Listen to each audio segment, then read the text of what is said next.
Our next panel at FinTech in 2021 is cybersecurity. What are the best practices to optimize incident handling? So we need to work out, what does incident handling mean inside of your organization when you have a cybersecurity problem? And not only what does it mean for the different stakeholders inside of your organization? What does it mean for management? What does it mean for engineering? What does it mean for your customers or maybe external partners? Do we need to understand what this means for everybody? What do we have standard operating procedures in place? Are our SOPs, are they real documents? So often our response documentation just sits in a file. It's never used. We need to make sure that people can implement this at a moment's notice. And we want to make sure, how do we manage the expectations of internal and external partners? It's a big topic, and to go through it with us, our moderator for this session is Tomas Bin Araverechus, and he is Senior IT Security Consultant at Transcendent Group. He's an IT security professional with both practical experience in security management and theoretical background in various IT security disciplines. And before that, he was doing coordination of IT security response and threat intelligence for Swedbank Group. Thomas, how are you doing today, sir? I'm good, thank you. Luis, I'm really looking for this panel, and we have really good panelists here. I know, it's going to be a good one. Don't worry about it. Everything's going to be great. Let's carry on with the panel.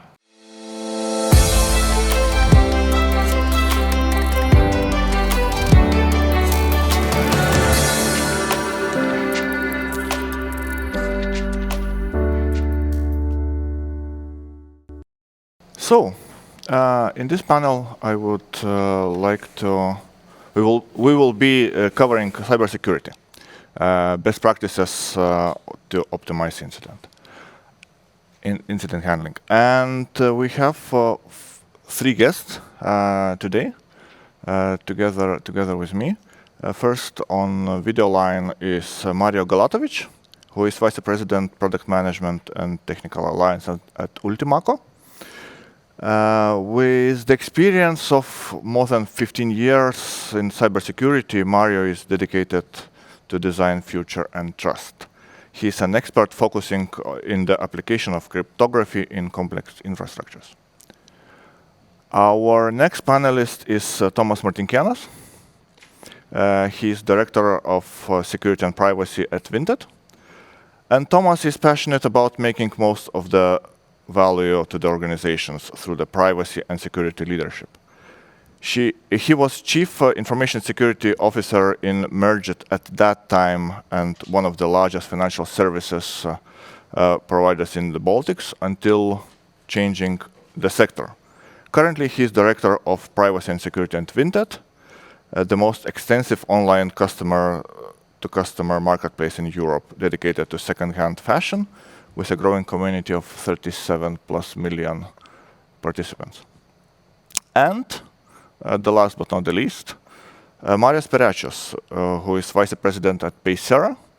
Marius is a Lithuanian entrepreneur, innovator, coach, and startup enthusiast.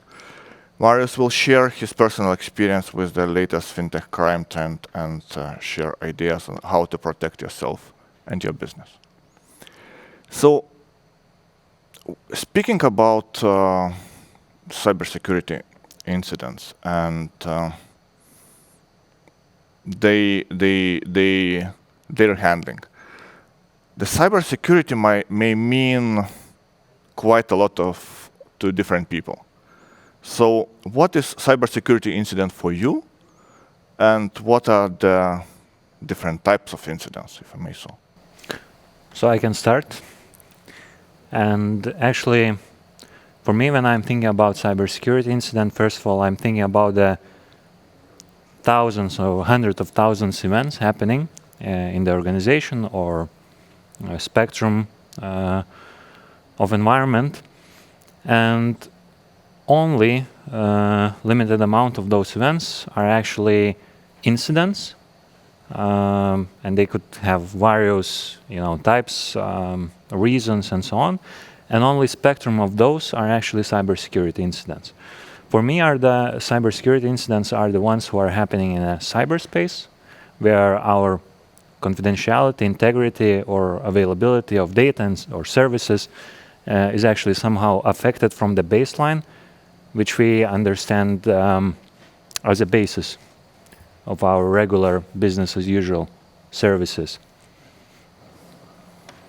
From my perspective, cybersecurity incident is mostly the incidents which happens with usage of data, digital data mostly, sometimes physical events. An example, social engineering stuff. Sometimes you don't need to touch any digital device even to, an example, steal money or just to transfer money. It's enough just to talk with person who is standing next to you or just to ask him to do something. Sometimes it's some kind of circus where you just helping different kind of people, different kind of devices, different kind of data to present you the event information, what's happened in the past, because in most cases the accidents is just a logs for us, not even the present data. So we need to find a way how to protect ourselves if we know the history of the cyber incident, which happens just sometimes hours ago, or sometimes it's even 5 or 10 years ago. Maybe somebody just touched you and just looked for some kind of patterns, and he will use them in several years when you will be less secure than at the beginning. It's just things which happened in the world which can crush everyone and everything. An example, one of my last experiences which happened last week, one of the Lithuanian metal producers, metal enterprises, was encrypted. It's the big manufacturers with 200 people, which was closed just because of cyber incidents with malware, which encrypted all data of all servers and all computers. And some of the incidents, like the ones which are happening at medical institutions, which happened last year, which one of them happened this year, when people even dying after cyber incident. Nobody understands about such kind of possibilities 10, 20 years ago. We just talked about that kind of actions, that kind of cyber war which appears to our real world life, but it's happening. So cyber incidents bridging from cyberspace to real space. Mario, what's your take on that? I think I cannot agree more with my two panelist colleagues.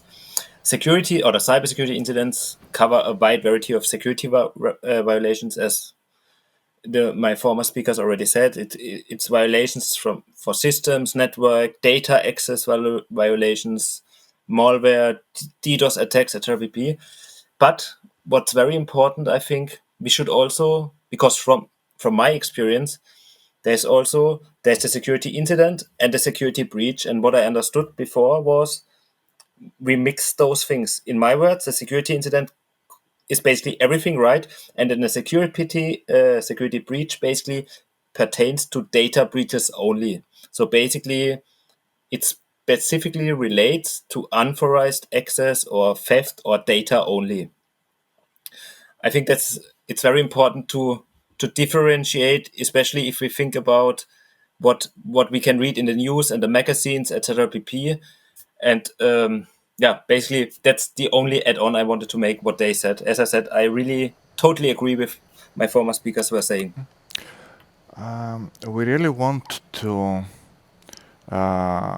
identify the incidents at the most earlier stage. And Marius mentioned that there are cases that incident happened 10 years ago. First of all, how does it happen? Why the incidents go undetected so long time, and what can we do to detect them earlier? Thomas, maybe you can start. Yeah, it happens so that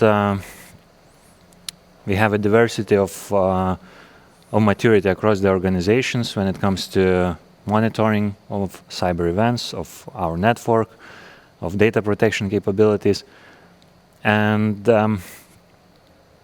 not all of the companies are mature enough to detect those incidents. And some of the attacks, cybersecurity attacks, hacking attempts, whistleblowers, the attacks are so advanced that it's actually hard to detect. And if you even detect that type of advanced attack, it's impossible actually to collect any kind of evidences because they are just deleted from the systems and log management systems.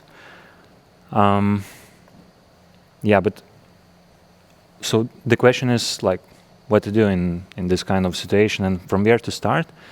And I believe the first step is raising the awareness in the organization across the employees, IT technicians, vendors, and all the different stakeholders. Because even though you don't have a sophisticated system that is capable to detect patterns or some anomalies,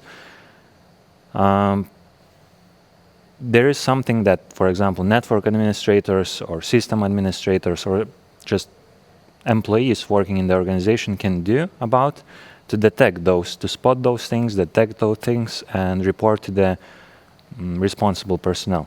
So from my take, first step is to increase the awareness and then step by step improve the technology used for detection. Hey, Thomas, I think you are completely spot on.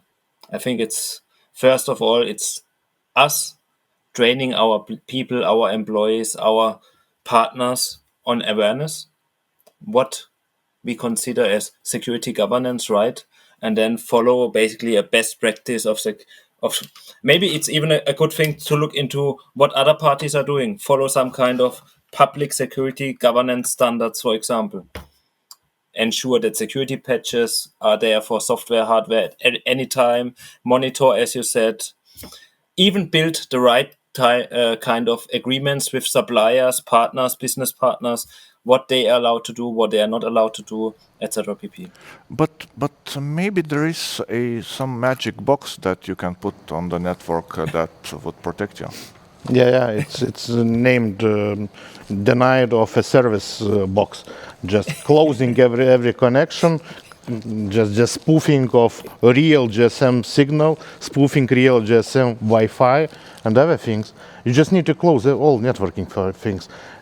If you remember, there was some kind of jokes. Just unplug the cable of the network connection just to disable the connectivity. Yeah, right. This was from kind of a bit of joke, but speaking a bit more seriously, incidents are a bit different, and if you can't speak about that, I understand that it might be a bit confidential. But what were the worst incidents that occurred in your city, in your organizations or in your practice? Marius. I'm working for fintech just for last few years, but if we're talking about the worst scenarios and worst things what happened in organizations I think it's the cyber incidents in Ukraine, when our company investigated the virus named Black Energy. The virus come from Russia. They disabling power stations or power substations in the cities. They was targeted, each virus instance was targeted to particular power station. They shut it down 2 airports, one in the Kiev and one in Odessa. They shut down quarter of a Kiev and some other smaller towns. So this means that nobody in real life can be safe while some unprotected devices and power distributing network exists. They can shut down anything, they can kill people, they can disable anything in real life environment. They don't have power generators, they don't have UPSs. Some people dying at medical institutions just because of power distributor who just disabled the electricity at the surgery room. Thank you. Anyone can share their experiences? Maybe I can also share an experience which is real life, I would say reality, without sharing the customer's name. But we really were working with a big financial institution where one of the, call it, former employees departed the company, and he was really able to basically take backups of whole customer databases with him, which basically meant or means afterwards, after he left the company, those databases were available for selling on the internet or on the darknet, to be even more precise. And you could really even follow in the log files afterwards that this was what happened, basically, why this customer data was suddenly available. Yeah, I just wanted to add the same thing, actually, that whistleblower incidents, they are really hard to manage, because if there is a malicious attacker from the outside, most probably she or he is not maintaining all the possible information that you can get from the inside. But when it is an insider doing any kind of harm, and yeah, definitely the most interesting incidents are the ones that you cannot talk about, but still had an experience with a group of insiders acting as malicious actors in the organization, and how they can act and how they can spread out through the organization simply becomes close to impossible to detect and somehow prevent these kind of type attacks. Thank you. But you mentioned that it's sometimes it's very difficult to prevent attacks, and it's very difficult to detect the attacks, especially when we come to or speak about insiders. But overall, what organizations could do to better prepare for the incident? What could be the 2-3 steps that each organization should start doing right now? Yeah, I think the first step here, and it's a kind of low-hanging fruit because it doesn't cost you a lot, but it gives a lot of, as an investment, is tabletop testing. Just simple testing of going through the processes or procedures you have in your organization to try out actually what's working, what's not, if the communication is working, if everybody understands their responsibilities.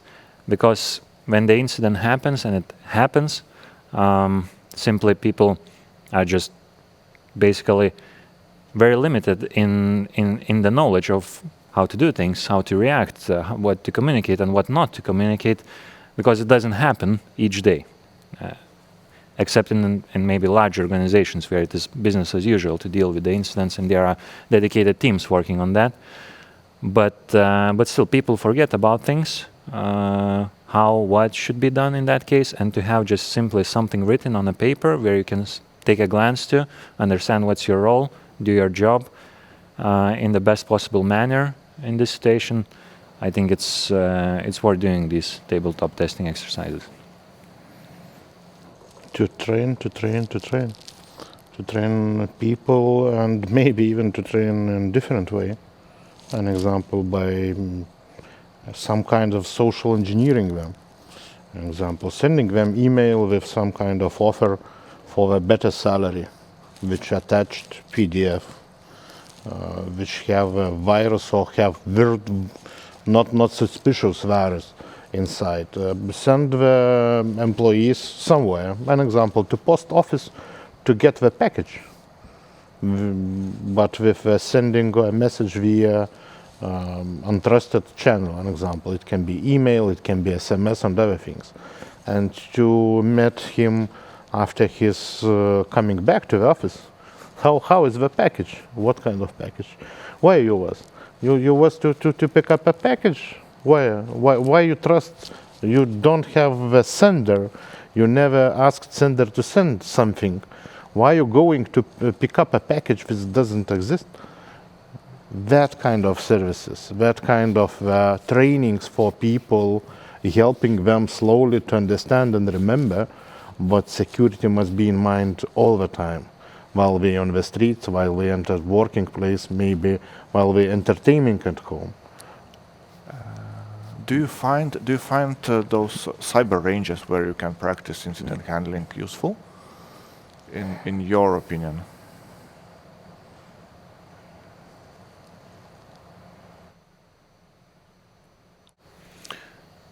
Yeah, it's actually, as Marius has mentioned, training is very much important, repeating, training, showing the examples, because simply by understanding the threat, the possible threat to a personal cyberspace, work organization cyberspace, it is very much important. And what we see that we can spend hundreds, thousands into sophisticated cyber security monitoring, detecting systems, but eventually it still might fail because of a simple human error leading to an incident. Yeah, so training people, training our systems and processes to understand that is leading to a limitation of the cost that might hit us during the incident. I agree again completely, but my experience is maybe it's even one step higher. Sometimes you work with organizations which don't even know their risk, which risk they're having, which assets they're having, and what to protect. So what I want to say, it's maybe even one step before they can train people. They need to understand why they need to train people and on what they need to train people. All the rest, again, I totally agree. Nothing more to add, I guess. But I wonder, in general, when handling incident, you need sometimes you need some specific competences. So what type of competences are required for handling incident? Especially speaking from your company perspective, significant large organizations which are pretty mature in cybersecurity. Yeah, I would say two main things: the preparation done before the incident hits, and really experienced people in the field, because basically each and every incident might be different, might have a different specifics, and procedures might not work all the time. We can talk about business continuity management and preparation for the crisis situations, crisis modes, where specifically we do not know what will happen, but we try to guess what might be affected and somehow work in that field. But really, the experienced incident manager with a lot of practice in the field, in the area, can literally do a lot of good when it comes to incident in the organization.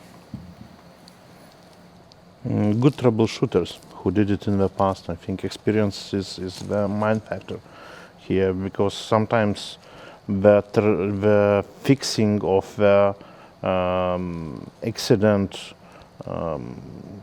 can take too much to a company, and the penalties they will receive in case of GDPR or even some kind of government regulation can cost company even license or even closing of a company. If we're talking about troubleshooting of real IT stuff, sometimes you need even zip pack of the hardware to fix some things. In case of cyber accidents with some kind of attacks with a big network flood, you need to have suppliers to sign to some kind of agreements for the future, to have a backup plan for networking thing, backup plan for data migration, even backup plan for establishing new setup on new data centers you don't even think about just a few years ago. Sometimes shit happens. Sometimes even data centers burning down, like in France or even in Lithuania. We had that kind of accidents here also in last, let's say, 15 years. The question is how you will survive in day X or maybe day Z. Yeah. So basically, I guess we need to think about having business continuity plannings. How do we proceed with this? And when it comes to the perfect incident handling role, as you mentioned, I think there is not, as Thomas and Marius described, there is not the one person, but maybe the answer should be there should be a process how to handle different kind of security incidents, like, and then match it with detect, respond, I don't know, analyze, and then always do it in a circle. Involve, identify the right stakeholders, involve them, inform them, yeah, and match all this process against the risk your company is facing, your organization is facing. You mentioned stakeholders actually, and stakeholders might have very, very high expectations on the incident handling. And first of all, that incidents doesn't happen. How to... On the other hand, we really know that incidents do happen, and they will happen. And question is, do you have any suggestions how to manage stakeholders' expectations? How to make them understand that that cyber incidents probably unavoidable, and they need to prepare for that? I can maybe start. So if we are talking about stakeholders, and in this case specifically about top management or management interest, other business departments interest in cybersecurity incidents and handling, it's actually so that first of all, the ones who are dealing with the incident, the ones who are preparing with the incidents, needs to understand that business environment and specifically threat environment, threat actors. And this is impossible to do without actually management or other stakeholders' involvement, because everybody in the organization has have their own bits and pieces into that map. And this is already a learning experience, a learning road for the main stakeholders. It's where they learn that, hey, yeah, we are in a such a business environment where we have competitors, where there are maybe governance actors involved, where we are owning data which might be very interested for hackers, or we are running services that might get disrupted. So it's a learning experience, starting from understanding our threats, understanding our risks specifically. The risk assessment, risk management methodology is what brings you to them to actually street of understanding where we are now, what might happen to us, and what is the gap between this these two. So eventually it is all learning experience, and then training and testing. For example, penetration testing might show very practically that yes, there are gaps that can be used by malicious actors, and yeah, there are known unknowns then, and unknown unknowns for which you might never get prepared, you know. So this is where we are, then discussing incident management and importance of that. I think in most cases the stakeholders must understand what you will be hacked or your data will be some kind of exposed publicly. One day they must understand that all databases will be hacked anyhow. Even your business can be stolen digitally, and they must be ready for the plan B, what to do if it will happen. For some shareholders, in this case, if they're not ICT guys, it's complicated to explain. But for our company, luckily, we are ICT company and all stakeholders are from ICT, so they saw that kind of accidents at the beginning of setting of a company, and we understand that sooner or it will come bigger and bigger, and in environment of concurrency, even our competitors trying to steal some data, sometimes just to penetrate, test ourselves, even to publish that kind of data to some government institutions or even to national bank as a whistleblowing information, and we're receiving some kind of audits from the government institutions, even on fintech scenes here in Lithuania. We need a plan B, maybe plan C sometimes, and we need it somewhere close to us and to be prepared to use it even tonight. It's complicated at fintech world, but it's happening. We need to be ready. We need to invest money to people, invest money to the hardware, even invest money for some kind of backupping things. Maybe you will not use it in the next 5 years, but they must be prepared and they must wait for time, and they can be used for that. There are no time for fixing up things when you already hacked.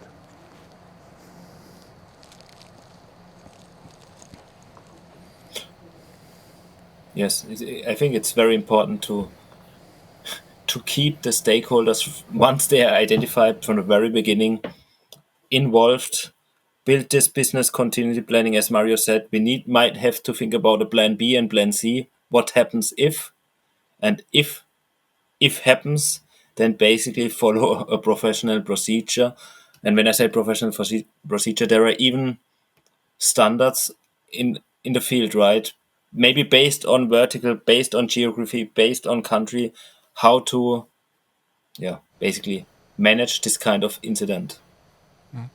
But you guys mentioned actually not only speaking about stakeholders, you also mentioned general public. And when the incident is announced publicly and discussed publicly, there's quite a lot of noise around it, and probably papers write about it, television shows talks about it. Can that be managed in the long run? I think, Thomas, you know myself, and you know how I look at Lithuanian TVs, portals and other things. I think I'm the guy number one who talking about that publicly from the business perspective, not government perspective. So in this kind of situation, you need the same plan B with public relation plan, who will speak, what kind of things they will explain, not to expose everything at one time, talk with government institutions and prepare even plan C. Can we talk? Can we show? Can we say? Maybe we'll expose too much information about cybercrime stuff, and it will close some kind of investigation things with police, maybe with economical investigation bureau. Next to it, you need to talk with your clients. Your clients need your message. not public, not government. Your clients need to be in feeling of safeness at the situation with accident. They need to understand what kind of information was exposed, what kind of information was hacked and maybe will be used in next month, in next years. Maybe you need to change your passport. Maybe you need to change your driving license. Maybe there are even usernames or passwords exposed. Maybe there was some kind of funds transferring from your accounts. Maybe there was no funds at the balance of the fintech left anymore. That kind of accidents can even happen.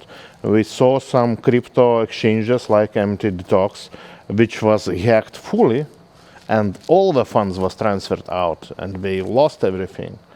So there must be some kind of plan for publicity.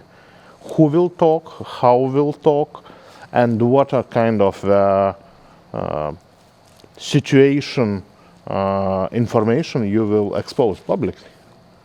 And there are no way just to pick up a phone and answer to the, let's say, hundreds of customers in a minute with your support phone line. If we're talking about big customer bases of hundreds of thousands or even millions for some our colleagues, you need to publish information. You need to explain them. Maybe you need even to have some kind of external block or external accounts with some kind of possibility to publish somewhere, even if your system is closed. An example, you just disabled from a whole network, like some shit happens with Facebook just a week ago. You need public sources to expose it. You just need to say, okay, we will fix it up in few hours, wait for it.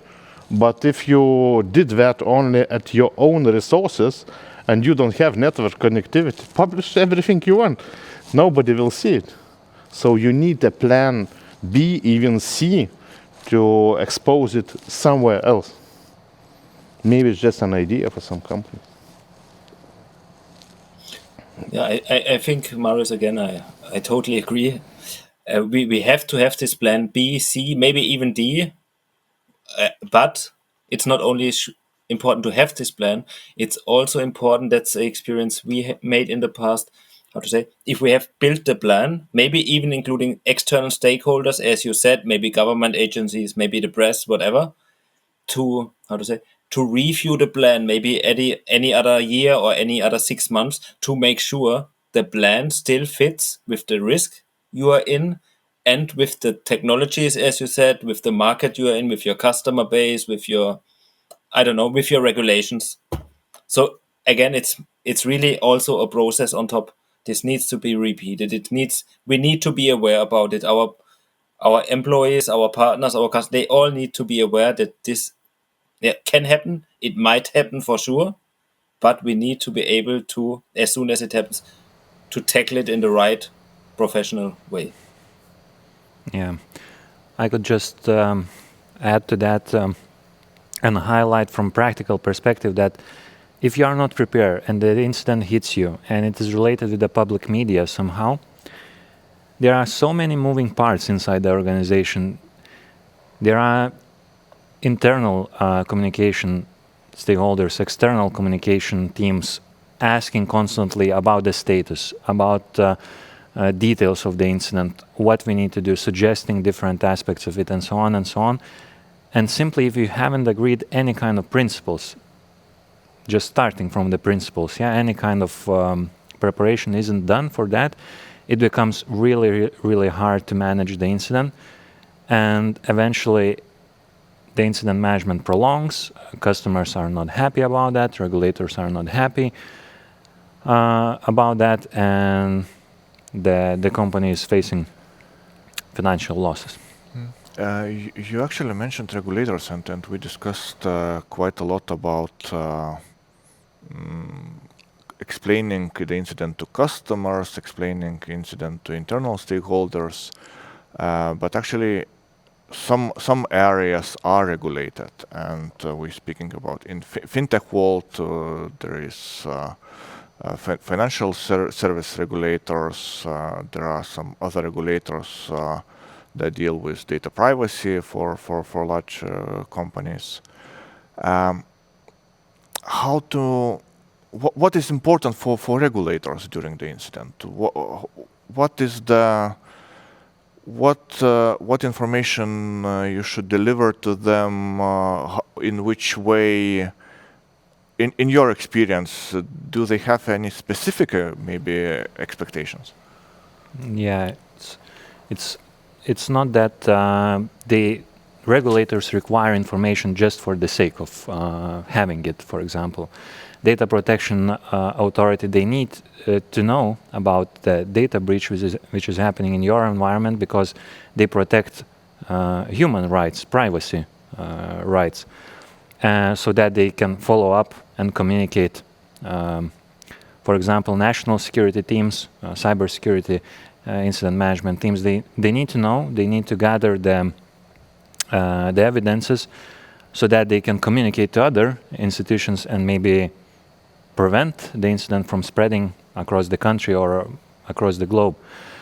And we need to respect that, and we need to understand why they need that information and what information they need and in what time frames they do need that information.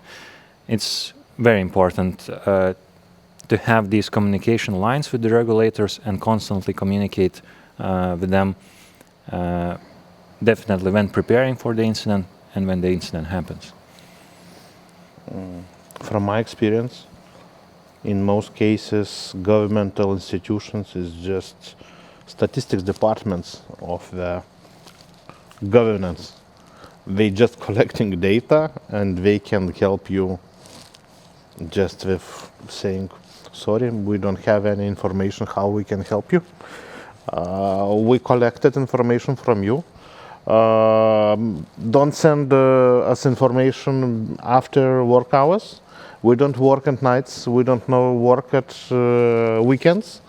We can pick up a phone at 8 o'clock on Monday morning.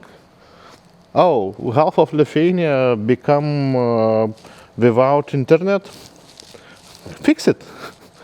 We can't help you. We just collecting data, and we just publishing reports about cyber accidents. We don't have expertise to help business or private persons to survive it with cyber war. But they can help if something happens with critical infrastructure. In our case in Lithuania, fintechs and big portals is not the part of critical infrastructure in Lithuania. So they're just collecting data. Yes, we have some kind of mandatory things that's on the laws. We have prepared reports. We're publishing them, information about some accidents which happens at our scope, but that's all. When you go through all the incident life cycle, from identification through handling, through the remediation and so on, one important step is lessons learned. And what are the practical ways to perform that, and what can you learn from the incidents? How you can make sure that your organizations get better next time? In our organization, we call these lessons learned postmortems, which we encourage each and every employee who is somehow responsible for managing the incident or has participated in managing the incident to sit down after the incident, think it through, write it down on a paper, because it's interesting for others to read and understand what we can learn from that. Okay, so we discussed a whole range of security incident from identification through handling and remediation, and one important step that is left is actually lessons learned. And what is your experience in your organizations, how you do lessons learned exercise, and how you make sure that your organizations get better after the incident? Yeah, it's a very important aspect of incident management to actually not end the cycle just when the incident is resolved, but to sit down and think it through, what you can learn from managing the incident and how you can improve your processes or systems to be better prepared next time.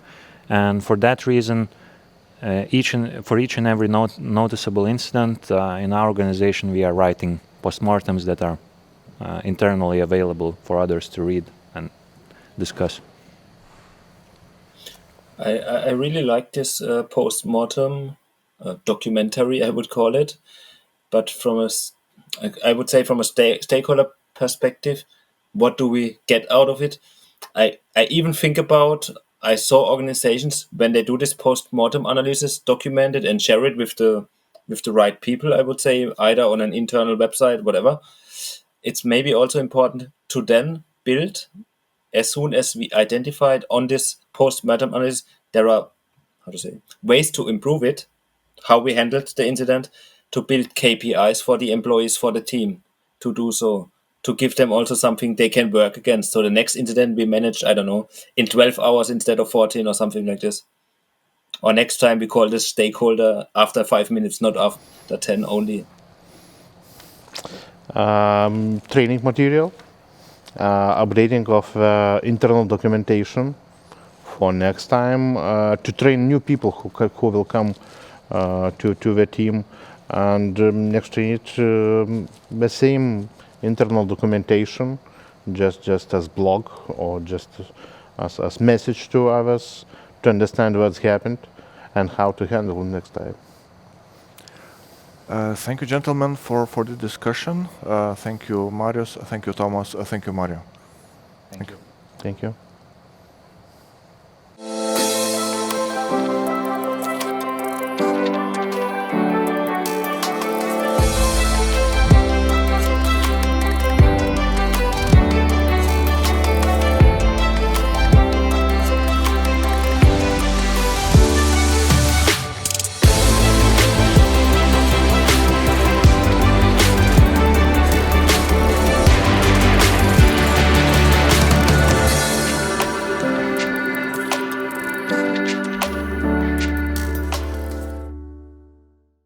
Thomas, thank you very much for your moderation of our panel session. I thought there were some interesting topics that were brought up. Overall, when you look across the organizations that you work with, how would you rate general preparedness for these sort of security incidents? Do you see companies being reasonably well prepared, or are you a bit worried? There is a really big spectrum of those companies. Some companies are really well prepared. Some companies really lack basic preparedness. So this spectrum is really, really great, really, really big, and well, probably those companies that don't have good preparedness should start preparing now. Back in the day when I was an IT consultant, I mean, to me, backup and IT security incidents is very similar in that we often might have a plan. We might have often thought it through what we're going to do, but rarely had we actually tried to implement that. And the analogy is a backup. Have you ever tried to restore the backup? In IT responses, have you ever actually tried to implement the plan? Do you see that a bit happening in corporations? Actually, testing is always the big thing. When you start testing, you see the important gaps in your plan, and you see all the additional preparedness that you need to do. So testing is most important thing, I think.